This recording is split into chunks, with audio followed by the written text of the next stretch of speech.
Magandang buhay mga ka-devotion. Ayan, kamusta naman po? Ayan. Paki-type naman amen kung marami kang biyaya natanggap ngayon 2025 or kung meron kang mga biyayang natanggap noong 2024 or kahit na anong mga panahon pa. So, purihin natin yung Panginoon sapagkat siya ay tapat at mabuti sa ating buhay. 'Di ba mga ka-devotion? Ang sarap magpuri sa Panginoon. Bine-bless natin siya, binibigay natin lahat ng parangal sa kanya. Lalo na kapagka maganda ang buhay, maalawan ang buhay, walang problema. Pero paano naman kung kabaligtaran nito ang natatanggap mo? Paano kung sakit yung binigay sa'yo ng Diyos? Paano kung problema yung binigay ng Panginoon? Paano kung nahihirapan ka sa araw-araw? Paano kung ang dami mong kaaway? Paano kung hindi maganda ang sitwasyon ng buhay mo? Alam niyo po, marami pong ganyan mga karakter na mababasa natin sa Bible.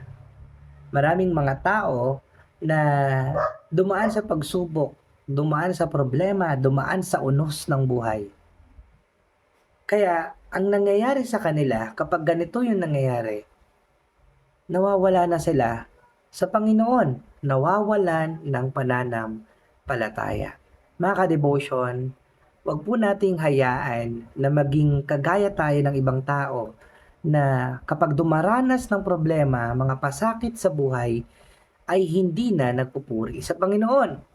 Alam niyo po, sinabi po dito sa may Thessalonica chapter 5 verse 18, sa lahat ng bagay ay magpapasalamat kayo sa Diyos sapagkat ito ang kalooban ng Diyos kay Kristo Jesus para sa inyo. 'Di ba? Yan po yung sinabi ng Biblia. Alam nyo, hindi lang naman dapat purihin natin ang Panginoon kapag maganda ang panahon or maganda ang sitwasyon. Mga ka-devotion, purihin natin ang Panginoon sa araw-araw. Kahit hindi maganda yung nangyari or yung resulta ng mga hinihiling mo sa Panginoon. Alam mo, mapapatunayan na ikaw ay tunay na kanyang lingkod, tunay na kanyang tagasunod, kung ginagawa natin yung kalooban niya kahit nahihirapan tayo. Mga ka-devotion, ang papuri ay hindi lang para sa magandang araw. Ang tunay na papuri ay nasusubok sa mga panahong masakit, mahirap, at parang walang kasagutan.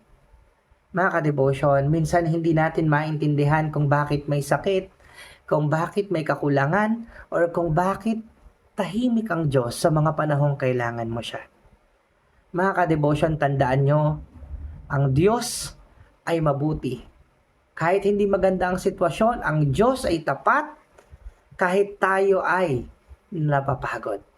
Mga ka-devotion, ang pagsubok ay hindi tanda ng kawalan ng Panginoon, kundi madalas ito ay patunay na may ginagawa ang Diyos sa atin. Kaya mga ka-devotion, sikapin mo, unawain mo kung ano yung nangyayari sa buhay mo. Magtiwala ka sa Diyos sapagkat ang Diyos ay tapat at mabuti. Isipin mo na lang na ang ginagawa mo, na dinadanas mo, ay nakikibahagi ka sa pasakit na natamo ng Panginoong Hesus. Kaya naman mga ka-devotion, ngayon, banggitin mo sa Diyos. Idulog mo sa Diyos kung ano yung mga problema mo. Idulog mo sa Panginoon, hilingin mo sa Kanya, na tulungan ka niya.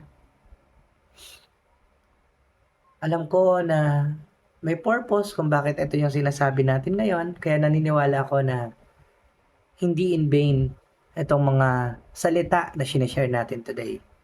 Kaya naman mga ka-devotion, panatilihin mo na maging maayos ang relasyon mo sa Panginoon. Tiyak, diringgin Kanya. That's it for today. Magandang buhay mga ka-devotion.